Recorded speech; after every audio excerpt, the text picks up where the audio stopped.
اللہ الرحمن الرحیم اللہم صلی علی سیدنا و مولانا محمد وعلی آل سیدنا و مولانا محمد واصحاب سیدنا و مولانا محمد مبارک وسلم وصلی علیہ استغفر اللہ ربی من کل ذنب واتوب الیہ۔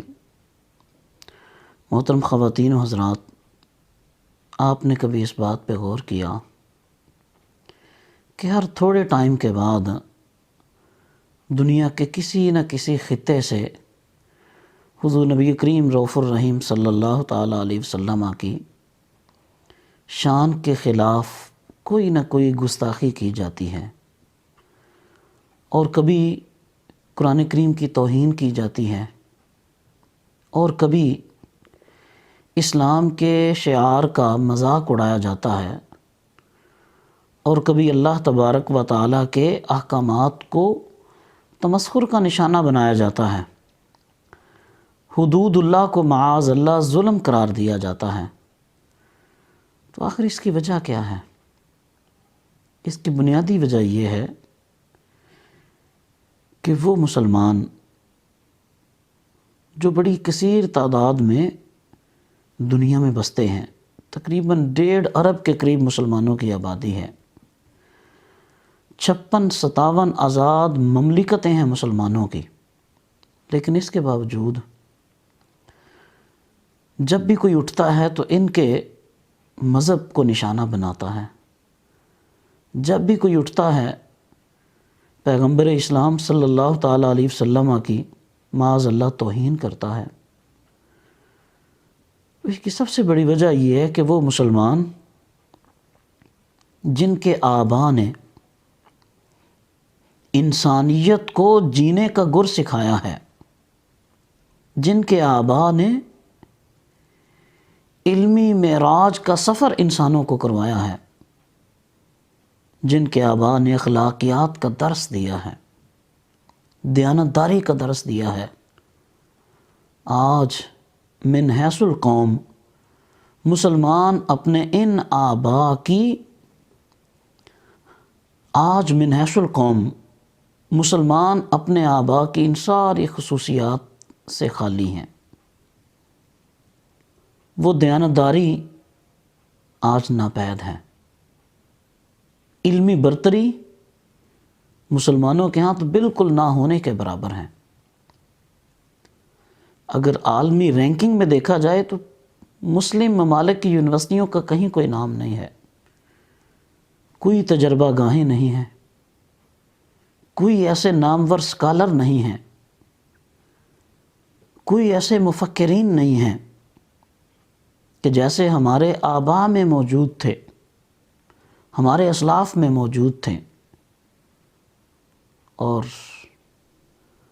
سب سے بڑی بدقسمتی یہ ہے کہ ہم اسلام کی روشن تعلیمات کو چھوڑ کر ہم غیروں کے پیچھے چلنے کی کوشش کرتے ہیں، تو نتیجہ کیا نکلتا ہے کہ اپنی تعلیمات سے تو ہم بے بہرہ ہو چکے ہوتے ہیں، اور جن کے رنگ میں رنگنے کی کوشش کرتے ہیں اس کیفیت کو بھی ہم نہیں پا سکتے، وہاں تک بھی نہیں ہم پہنچ سکتے۔ تو آدھا تتر آدھا بٹیر والی بات ہوتی ہے۔ آج ہمیں غور و فکر کرنا ہے، ہمارے جو مدبرین ہیں، مفکرین ہیں، انہیں سر جوڑ کے بیٹھنا ہے، اپنی کمزوری اور زوال کے اسباب تلاش کرنے ہیں۔ اس قوم کو جسے اللہ تبارک و تعالیٰ نے خیر الامم کا درجہ دیا ہے، جسے تمام اقوام میں ممتاز بنایا ہے، اس کا وہ وقار پھر سے بحال کرنا ہے۔ عظمت رفتہ کی طرف ہم نے پھر اپنا سفر شروع کرنا ہے۔ یہ کب ہوگا؟ سب سے پہلی شرط اس کی یہ ہے کہ ہم اسلام کو سچے دل سے قبول کریں۔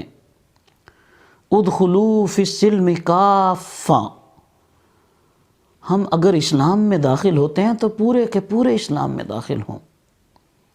حضور نبی کریم صلی اللہ علیہ وسلم کی تعلیمات طیبات کو ہم اپنے وجود پہ نافذ کرنے کی کوشش کریں، اپنے معاشرے میں حضور کی مبارک تعلیمات کا نور عام کریں، حضور صلی اللہ علیہ وسلم کی مبارک تعلیمات کا فیض عام کریں۔